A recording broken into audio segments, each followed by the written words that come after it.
السلام علیکم ورحمۃ اللہ وبرکاتہ۔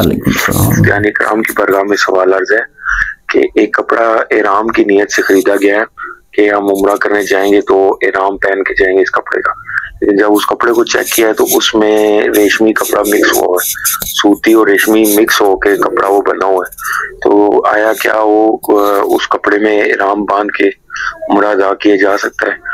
برائے مہربانی اس کا جواب عنایت فرما دیں، جزاک اللہ۔ السلام علیکم ورحمۃ اللہ وبرکاتہ۔ جی وعلیکم السلام ورحمۃ اللہ وبرکاتہ۔ سوتی اور ریشمی مکس کر کے چادریں بنائی گئی ہیں، کیا ان چادروں کا احرام بنا کر عمرہ ادا کرنا، اس کے بارے میں آپ پوچھ رہے ہیں محترم۔ جو مارکیٹ میں ریشمی کپڑا ملتا ہے، یہ ایک مصنوعی ریشم تیار کی جاتی ہے جس کی بنا پہ یہ کپڑا بنتا ہے۔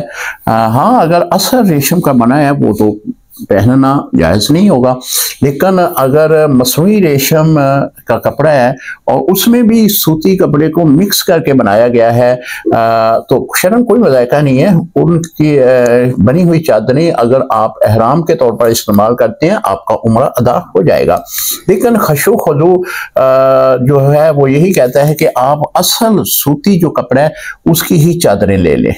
السلام علیکم ورحمۃ اللہ وبرکاتہ۔